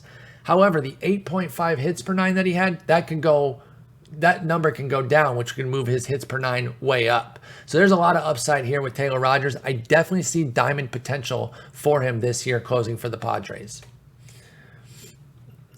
Yeah, I see my chat mentioning that Correa will go diamond. Yes, he will, but is there really an investment opportunity at $4,000 or more per? I would say no. I don't think you should invest in that. It's just too expensive for little payoff. Unless your bankroll is through the roof already, you can do that, but I got $34,000. I don't have enough to be investing in any sort of Correa situation. I'm a big Kep Dog fan, but until he figures out how to hit lefties and or figure out how to increase his contact rate, I can't get there. I like him for fantasy because he was really cheap and he's got some good pop, but other than that, it's a no-go for me. Dang, Garrett Cooper just got hit by a pitch and he big mad. Now, this is an interesting row right here. This Sanchez, Alcala, Ryan, Kirilloff row. Sanchez, listen, we know what he can do, but no thanks. It's there, but I don't want to get, hang on. I'm seeing Quan got supercharged. I have to see what he went up to. Oh my God. Oh, that's hot. Let's go. Anyway, sorry, back to the Twins here. Alcala could be in the mix for saves for them. And again, saves are not going to get you, saves are not going to get you upgraded. What it can do, though, is if they're going out and getting a bunch of saves, it can put them on the radar for SDS. And I'm not saying that they don't pay attention to middle relievers. Of course they do. Rory and the team over there, they're always looking at everybody and staying on top of things. But if you're a badass closer for a quality team, you can absolutely garner more attention that way. Alcala has a lot of upside. You know what I also like about him too is if he goes up to say like a high silver, low gold, I feel like he could be a BR god. He's got a nice pitch mix here. He throws 97, and if these ratings start to pump up, I like Alcala for gameplay as well. Joe Ryan's one of my biggest breakout picks. His K rate should already be higher, to be honest. The fact that they only gave him a 61, fine, more room to grow. He's dirt cheap right now. I definitely think Joe Ryan has gold upside. I'm definitely investing in him. Alex Kirilloff was starting to have a power explosion last year when a wrist injury cut down his season. The problem is wrist injuries can linger. So I am a little bit worried. He's priced to buy right now. So if you're a Kirilloff believer like I am, you can get in. Just be careful. I would not put all my stubs in there. I would not be having 200 shares of Kirilloff. I don't even have one right now, but he's somebody that I'm going to probably just get a little bit of. He's more of a medium type investment. I should mention Duffy as well for the closer's role. Again, just to get his attention up, he could definitely get there. He's been gold before, and he's not too expensive. So I like Duffy as well. There's a lot of interesting guys on the Twins. Anybody else here? And listen, we know how good Chris Archer can be. And I have a tough disconnect with him because I know his talent isn't quite where it's been before, but I love him as a person. He seems so great. I can't wait to see him on TV after he retires. He seems ready-made to be on MLB Network and just be a beast or in the booth somewhere. He's awesome. He only pitched 19 innings last year, so there's nothing to really go off of from that. The last time that we saw him for a full season was 2019, and it was not good. Strikeout rate was still there, though. If there are some things that Minnesota thinks that they can work on to kind of get him back on track, he'd be somebody that will jump in on quickly if things look good in his first couple starts. You don't need to jump right now, but keep a close eye on Chris Archer. Bailey Ober, I know he didn't have a great outing today on Sunday, but he's a lot like Joe Ryan. And if I like Joe Ryan for gold, I'd be intellectually dishonest to say that Bailey Ober can't get there as well. They do a lot of the same stuff. Strong K rates, excellent walk rates, too many homers. If they both limit their homers, Joe Ryan and Bailey Ober, they will be gold this year. We know Miguel Sano can get back to silver. He's been there before, but he is who he is, so I'm not investing in him or anything. Jose Miranda just can't find playing time. You know, when the Donaldson trade happened, there was a lot of folks in the fantasy world that were like, yay, it's finally Miranda time. But then we learned that Gio Urshela was coming back, and Gio Urshela is a damn fine defender. And the one thing that he's going to do is he's going to pick it over at third. And he can also hit a bit too, but I'm just saying, even if his hitting isn't where it needs to be, the defense is going to keep him in the lineup. So I just don't see the playing time for Miranda right now. If something opens up and he gets substantial playing time, then we can talk about investing in him. Oh man, Jarrell Cotton, that's a throwback. I loved him in Oakland. Nick Gordon's kind of interesting to me too. Again, the playing time just isn't there with the moves that they've made. But coming into the winter, you know, before any moves have been made, I was like, oh, he could be a sneaky double-double this year. Keep a close eye on him. But now with playing time drying up, he's right there with Miranda. Unless something opens up, don't worry about Nick Gordon. But if there is a full-time role for him somewhere, then we can start to talk more about him. Larnach and Duran are very interesting on low-tier guys. Duran is beastly. Like, he's got amazing stuff. He's actually a sleeper for the closer's role, but even as a stud middle reliever, he could be really nice for them. I like him as a common investment because he's dirt cheap. And then Larnach, no playing time right now, but has real big power. If a outfield spot opens up, we'll talk more about him. So Duran, yes, right now. Larnach, wait and see. Another wait and see would be Josh Winder. I actually did not know about him coming into the season until February when I saw him pop up on Nick Pollock's pitching list. And I was like, oh, word. Pitcherlist.com, by the way. I was like, who is this guy from Minnesota? Had a nice 2-level season, double in AAA last year, big strikeouts, amazing walk rate, a lot of swing and miss in his game. He's an intriguing guy, and he could be the first guy up for a starter's role when they need somebody. And I say when, not if, because every team's going to need somebody. No team just uses 5 guys all year anymore. That's just not the game that we live in. And so they will need guys. And if Josh Winder gets an opportunity and makes the most of it, he could be a fun investment. But for now, just know the name and keep a close eye on him. Heading out west to the American League, and I think we're going to end up splitting AL and NL because, of course, I'm taking forever. I'm talking about every team. Like, did we think this was going to be a super quick video? No. And I don't think there's a problem with that. Obviously, you're not investing in the diamonds. They're too expensive for that. I'm not going to invest in Gurriel either. Bregman, I would definitely invest in. I definitely think he can get back into mid-tier diamond, and he would be somebody that, yeah, quick sell won't necessarily be that spicy, even if he gets up to say like, well, actually, never mind. If he got up to an 87, 88, you could quick sell that. So yeah, I'm very hot on Bregman this year. I think he's going to have a big return. If the wrist is healthy, and it looks like it is early on, I don't see any reason that he won't be a G.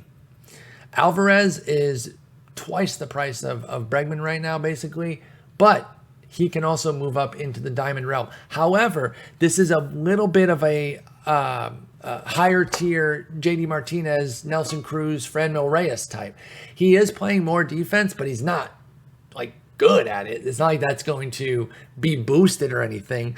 So while I do think the talent is there to be a strong diamond, I still don't think I would invest because he basically has to be at the peak of his powers, like an MVP type hitter, to really move up a ton. And a lot of it right now has to come through the contact because they gave him double 90s in the power. And you see here, this is where Inside Edge is giving us a tip again. Plus 14s against lefties only gives him 2 points. As much as I love Alvarez, I can't invest in him, and I can't recommend that you guys do either. Too expensive. Framberto has some nice gold potential. You could get in on this if you wanted. Yeah, I could see him getting up into the 84, 83 realm down the road. We're talking summer, June area, but that would be enough to quick sell at these prices. So honestly, even an 82, which is 900 quick sell, wouldn't be too bad if you're paying 550 to 600 per. You're still getting a decent low profit there. Urquidy's my guy, man. All he needs is health. I think the talent is there. The talent is there for him to be a gold with even some flotation toward diamond, because I think that 50K9 can go up. And if he's fully healthy and pitching the way that I know Urquidy can, I think his strikeouts will start to come up as well. It's all about the health, though. He has not stayed healthy. It's always been the shoulder, too. So it is a chronic issue, and I grant that. And so because of that, be careful. You know what you're getting into. There is risk, but the price is fair. The talent is excellent. I'm going to be investing in Urquidy, but I know the risks going in. I'm going in eyes wide open. Luis Garcia is solid. He can be a solid gold. I don't see a ton of upside in terms of I don't really think he would necessarily get to diamond. Can he get to 83 and be a 1200 quick sell? Yeah, he can. I like Garcia. I like Garcia just fine. I don't really know if I think Chas McCormick has a ton of upside, so I wouldn't really recommend him or any of these relievers. Yeah, Jake Myers, no.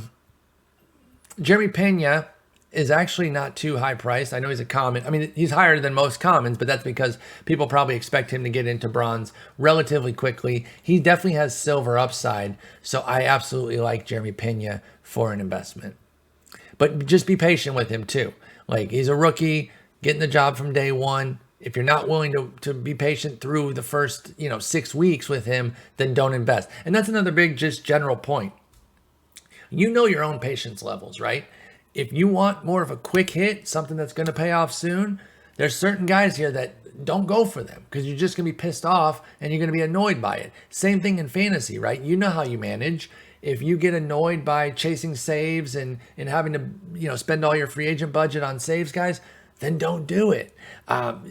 Tailor these things to how you like to play and how you can best benefit from it. And with somebody like Pena, it's going to take some time, but the upside is absolutely there. I don't really see anybody on the lower tier here. Obviously, Forrest Whitley is a wild card. If he finds his Mackenzie Gore, Gore had a terrible year last year, was dealing with the yips.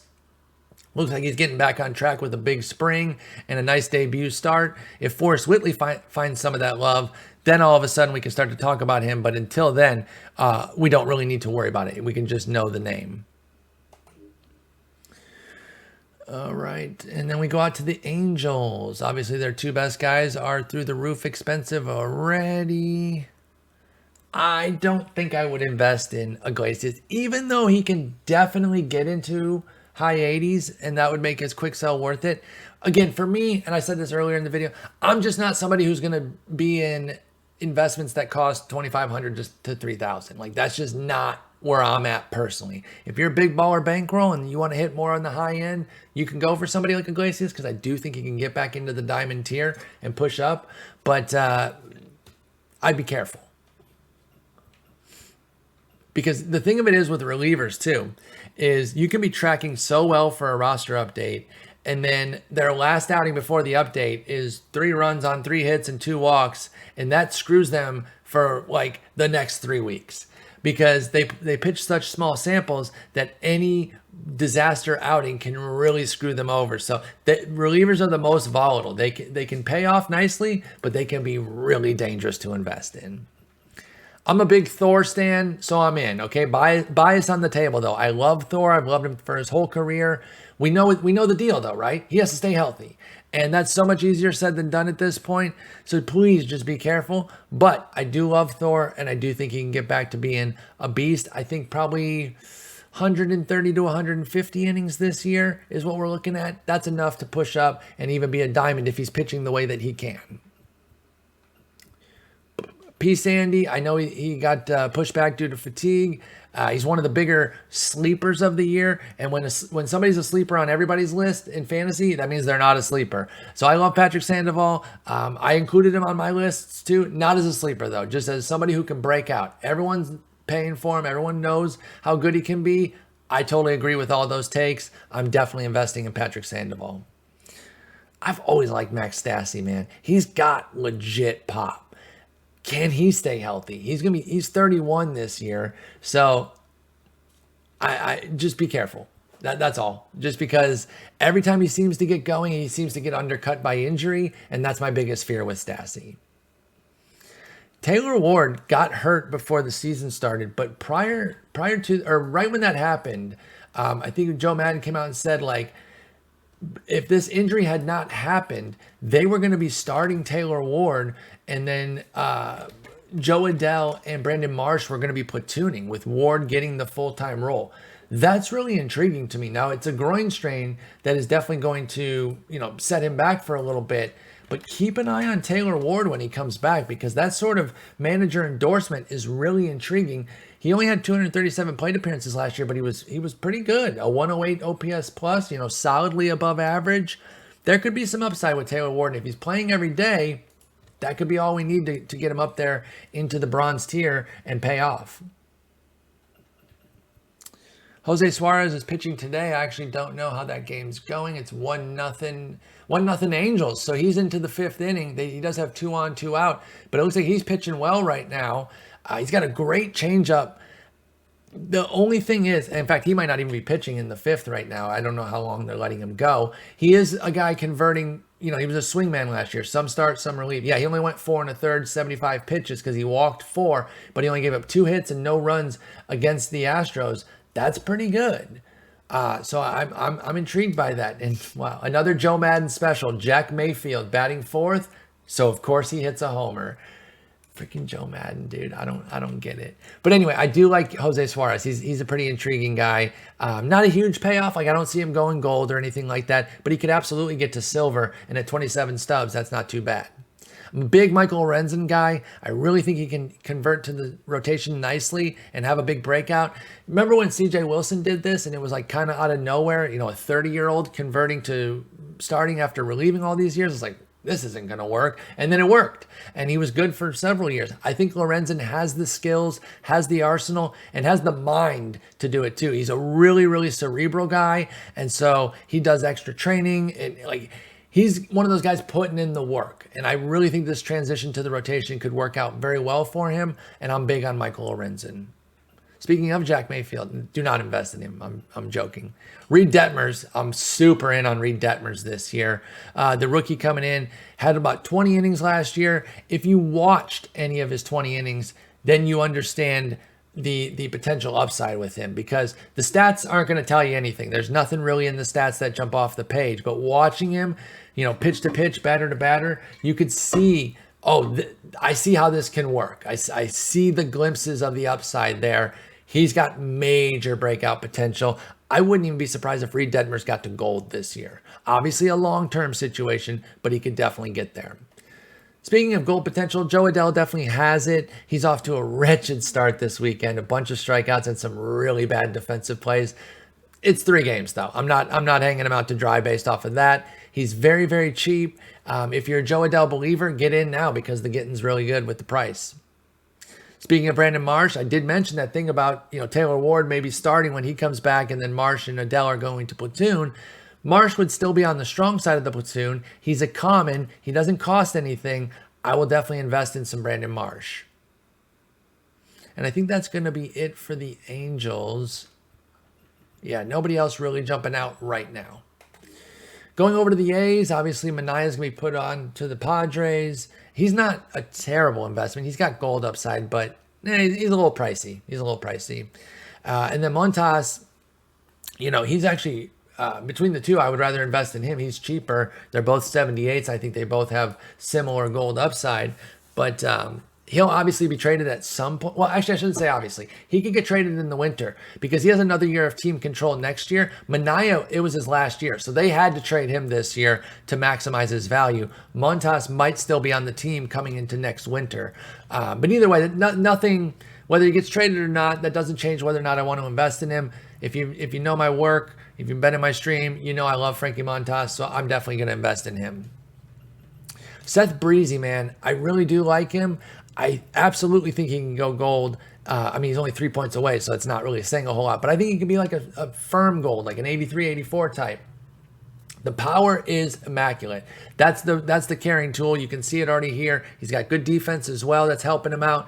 If he could find some contact, it would probably be mostly against righties. I think he's going to be somebody who struggles against lefties. But if he can find some consistent contact against righties, I absolutely believe that Seth Brown can be an 83, 84 type coming into the summer. So I will definitely be investing in Seth Brown as well. Tony Kemp. Tony Kemp confounds me, y'all. He had truly an amazing year last year. He walked more than he struck out. Had some really strong on-base skills.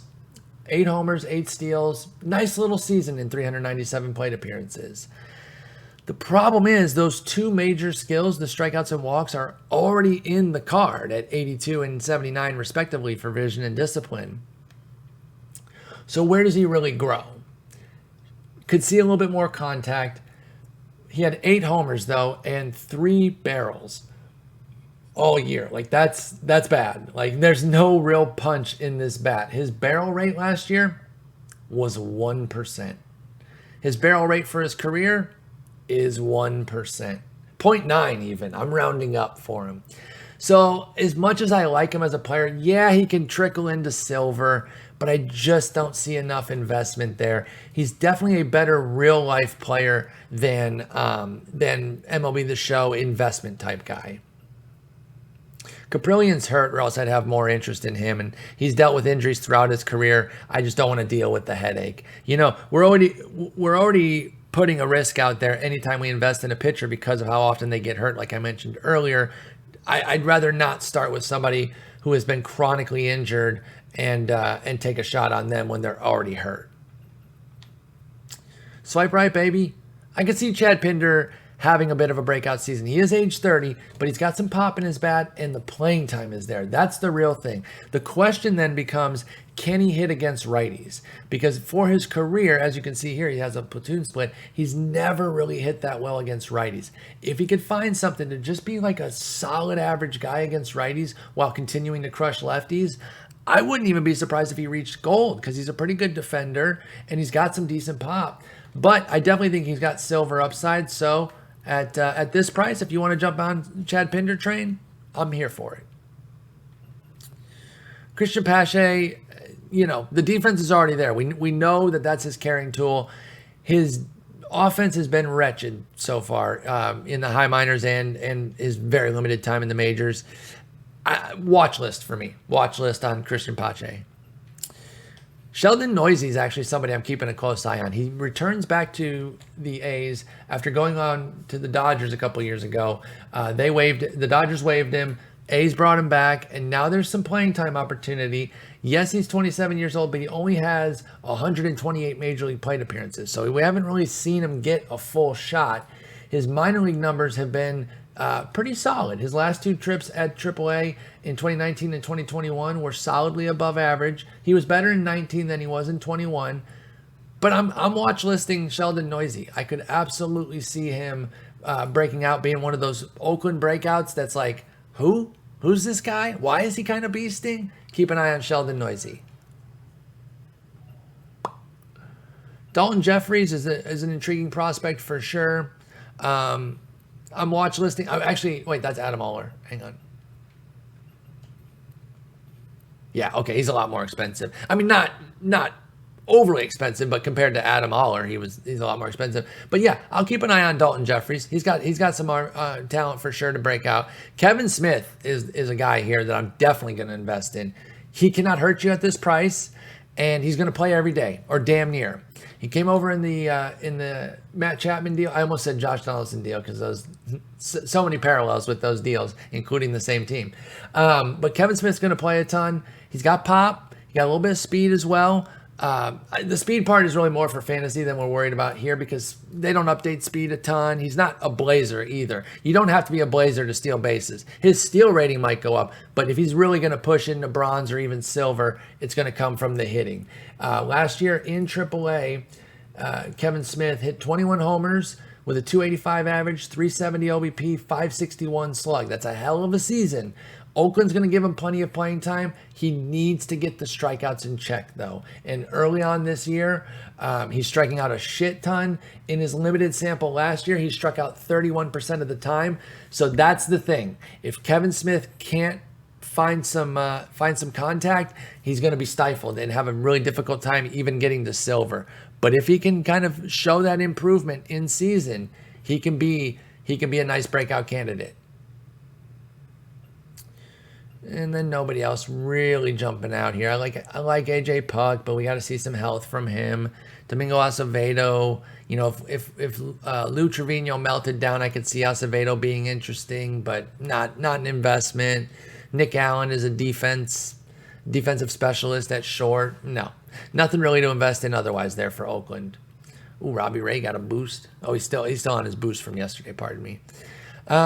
Now, looking at the M's, Mitch Haniger, definitely in on. I'm going to say Mitch Haniger can go diamond this year. In fact, I'm not even going to soft pedal it. Mitch Haniger, diamond this year. It's happening. Get your Mitch Haniger shares. I love him. Logan Gilbert is a big-time breakout candidate. I was really impressed with his rookie year. He kind of went through all of it. Hit that traditional rookie wall in August and then bounced back brilliantly in September. Really like Logan Gilbert. Definitely see gold upside. Wouldn't even put diamond out of the picture, but I'm only going to call gold right now. I'm not going to go as aggressively as I did with Haniger and call diamond for Gilbert. I will call diamond for Ty France. I'm saying it. Now, I'm gonna protect the prediction a little bit. I'm gonna say it's a mid-season one, more of a late June, early July. But I do think he goes gold relatively soon. In fact, you can tell right here, +6s against righties gets him to an 80 right there. I do think Ty France has major breakout potential. And where it could really come from is the power. He hasn't shown a ton in the majors. Like you're probably wondering, well, where's it going to come from? I mean, we saw last year, that was the breakout, wasn't it? It was. Last year was a breakout season, and it was really good. But he hit 18 homers. He's a high contact, solid power guy. I think as he goes into his second full season, we start to see the power trickle up even more. And I think on the high end, he could hit 30 homers this year. As is, I would predict him for more in the low to mid 20s. But I think we're going to see a big season out of Ty France, and I'm calling diamond. Paul Sewald could definitely go gold. Did he ever reach gold last year? I don't remember. I know he was a brilliant middle reliever for them. I think he'll continue to be really strong as a fireman for them, occasionally getting some saves as well. Steck will also get some saves. They've got a big jumble of guys getting saves. Castillo's up here at a gold, Sewald at a silver, Steck at a bronze. They've got Andres Munoz, who throws a million. They got Giles working his way back from injury. So, as far as fantasy goes, I just stayed out of that bullpen. But as far as investing goes for MLB The Show, I could see Sewald going gold and Steck going bronze, if that interests you at all. Obviously, Kelenic has upside. We know that. But he really has to tame his swing and miss as well. We saw last year, it was a lot of swing and miss. And then the question is, can he start to make those improvements? We did see some improvements in season last year, especially if you watch the day-to-day. I watched a lot of Mariners because they were such a fun team that I was dialed in on them most nights after my Tigers were playing. And his at-bats were getting a lot better, a lot smarter, not chasing as much stuff. But I don't think we're out of the woods yet as far as his strikeout rate goes, and that's why his vision is down at 46. He obviously has all the upside in the world, Kelenic does. Question is, does it start to tap into it this year, or is it more of a next year type of breakout? Not going to hurt you if you invest in him, though, because he's too cheap. That's the thing with a lot of these bronze guys. Even if we're wrong and they don't quite come through the way I want them to, they're not gonna break you. Speaking of Munoz, he's very cheap. I'm not calling Munoz an investment, by the way. I just mentioned him as somebody who could get some saves. I do like Luis Torrens, though.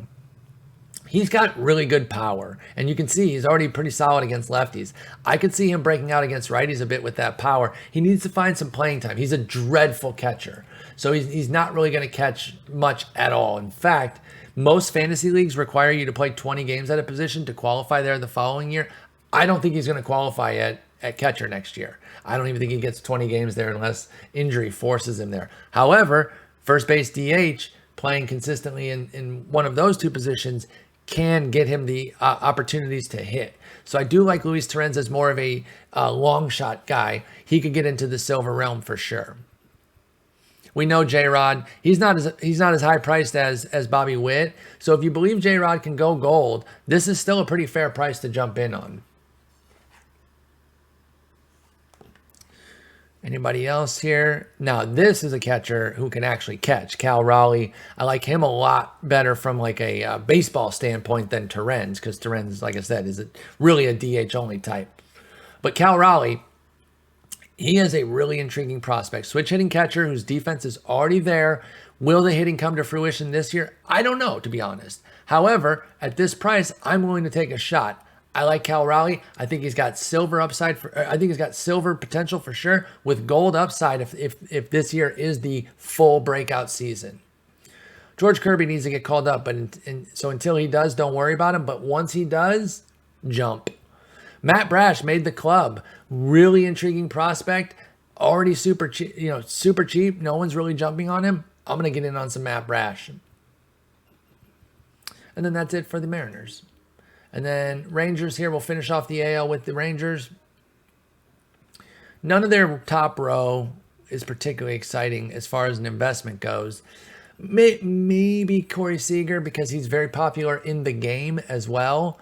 And so I could see his price going up. This would be another one, though, that you have to do individual sells if you invest in him, because there's not going to be a quick sell level that's going to really pay off for him, I don't think. I mean, I guess he could get up to like an 88, 89, but that might take a while. So if you're not committed to doing individual sells of Seager as he moves up, then don't waste your time. And Garver's price too high right now, or else he'd be intriguing. Here's my guy. This is my guy on this team far and away, Nathaniel Lowe. He's a little bit of lift from hitting 30 homers this year. He had an excellent season last year that kind of went under the radar from like a fantasy standpoint, because as a first baseman who didn't even hit 20 homers, I think people were like, that was whatever. But he made up for it with 8 stolen bases and a solid 264 batting average. I know that might even sound weird, by the way, 264, that's not that good, is it? The way batting average has come down and strikeouts have gone up, 264 is a pretty strong average in fantasy. So 18-8 with a 264 last year. That's a nice day, first full season. I think he can tap into more. That lineup is deeper now too. And listen, if you read, there's certain books out there. I think Baseball Behind the Numbers, and I think it's called The Baseball Economist. I think both of those books are the two that I read most about this. I'm looking that one up. Yes, The Baseball Economist by J.C. Bradbury, The Real Game Exposed. And Baseball Between the Numbers or Behind the Numbers? I think it's Between the Numbers. That's a baseball prospectus book from years ago. An unsavory character wrote a big part of it, unfortunately, but the content of it is still very strong. And both of those books dove into protection, lineup protection. And the bottom line wasn't that it doesn't exist, don't talk about it, you're a rube if you mention it. It was more that it's overblown. It's not automatic, right? You don't just say, oh, they got a protection behind him, locked and loaded. It is certainly a thing. It is more so a thing with an entire lineup, though. And obviously that makes sense, right? If you have multiple guys protecting you. And the reason I'm bringing all this up is because the depth of their lineup with Semien, Seager, and Garver coming in certainly can help Nathaniel Lowe. Because what it creates, right, is when you start getting those guys on base, when those three are getting on early, and B. Millie at the top of the lineup against a righty, when those guys are getting on base, the simple fact is guys like Nathaniel Lowe and even Adolis Garcia, who I really didn't like last year when he was breaking out, I was like, that's going to come back down to earth. They're going to see more fastballs, plain and simple. When you got runners on, your fastball count is going to go up. And if you can jump on those fastballs, game over. And the one thing about Nathaniel Lowe's season last year is he had a 55% ground ball rate. A little bit too high to really be a power guy. But he hasn't always been a big ground ball guy. So if he gets a little lift in his bat, I really do see a big power breakout coming. I think he could hit 30 homers. I think there's gold upside here for Nathaniel Lowe. In fact, I'm going to put that as a call as well. Nathaniel Lowe going gold this year.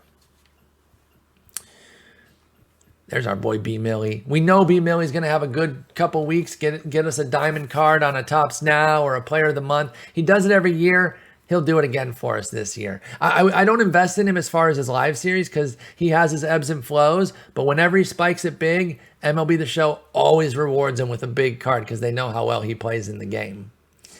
I'm not out on Willie Calhoun yet, y'all. This dude's a pure hitter. Now he's only a hitter. He's a dreadful defender. No offense, Willie. I know you watch. Thank you for watching. He's not a very good defender, but he's a really good hitter, and I'm still buying in on him. Again, the depth of the lineup can certainly help somebody like Calhoun also because obviously you got to have talent too, right? Just seeing fastballs or just getting, better pitches to hit because there's runners on does not inherently make you better. But he has the talent to maximize that and punish the opposition when they have to come in with more hittable pitches as well. So I like Willie Calhoun to go silver this year. This is a long shot one. I would not invest in Eli White right now, but I would keep a close eye on him. He drew rave reviews in spring for some alterations that he made to his game and really started to work on some of his pop. I knew who Eli White was. I know the name and everything, but I never really saw him as somebody who had some intriguing prospects. But the team is really believing in him, and there's some opportunity there if he can find playing time. Right now, he's on the weak side of a platoon, meaning he's only going to play against lefties. But if something more substantial opens up, we could be there for an Eli White potential breakout. You do not need to invest in it yet, though. Elias Diaz goes yard. Let's go, baby. And then anybody else here on the Rangers? If my boy Glenn Otto gets called back up, I'll bring him back up at that point. But until then, it's a wait-and-see situation. I do really like him. DeMarcus Evans is a real nasty reliever. Got some nasty, nasty stuff. But a reliever who hasn't really shown anything yet, we don't need to invest in just yet. Sam Huff is another watch list guy. If he gets the playing time, and that's a big if right now because they made all these moves, so they're a lot deeper than they were coming into the year.